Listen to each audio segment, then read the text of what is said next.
My name's Sheldon Livesay. I'm the director for ofoneaccord ministry that serves Hawkins and Hancock County in Appalachia, Upper East Tennessee.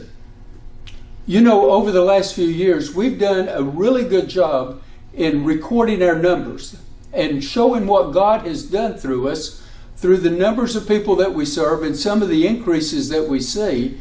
But we've not done as good a job showing the miraculous things that God has done in answer to prayer. Many times we pray and then we see God show up. So we're going to begin a series of letting people tell the stories of the miracles that happen here.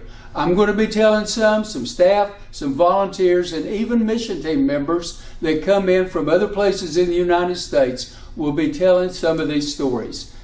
I hope you enjoy hearing some of the miracles of what God has done right here in East Tennessee. You've heard that God multiplies the fishes and the loaves in the Bible, but do you realize that He still does that in modern day life? Right here in East Tennessee, we've seen that. I wanted to tell you a story because one of the programs that we do is called Christmas for the Children. We serve the county's children right at Christmas time, and part of that program is preparing a traditional food box with all the traditional trimmings for a Christmas dinner, and we give those out right before Christmas time.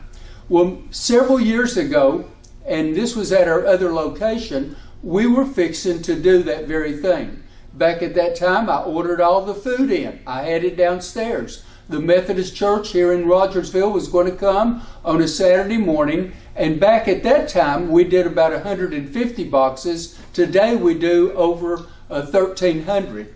So a little bit of difference, but this was back at that time. And so the Methodist Church shows up on a Saturday morning. The food is downstairs. They're ready to package it. And guess what, folks? Yours truly, back at that time, we didn't buy new boxes. I would go out to our local grocery stores and I would collect old boxes to pack our food boxes in. But guess who forgot to get food boxes that week? I hadn't been to the grocery stores. So the folks from the Methodist Church said, well, don't you have any boxes here at all? And I scratched my head and I asked the girl, and I said, do we have any boxes anywhere? And you went from our thrift store down a flight of stairs, and at the bottom of the stairs, the lady said, you know, when somebody brings clothing in a box, we throw the empty box at the foot of the stairs. Why don't you go down and see if there's some boxes there? So I go down and you know, there's maybe 14 or 15 boxes, and I take the folks from the Methodist Church down and look, and they said they had an idea. You know, if you take a utility knife and cut around the middle of the box, and you take the top and you take the bottom, if there's 14 or 15, maybe we can get 25 or 30 out of that.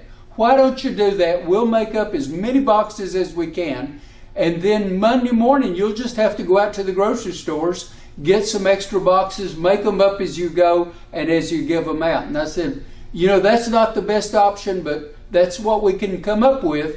So we just prayed that God would bless this time. Now there was a wall, and if you imagine, there's 10 people on the other side of this wall making up boxes. So I'm going to be the one cutting and taping, cutting and taping. I reach down and get one, I cut it and I tape it. And of course, they're faster than I am, so they're always there needing the next box. So I'm cutting and handing, cutting, taping, and handing, cutting, taping, and handing.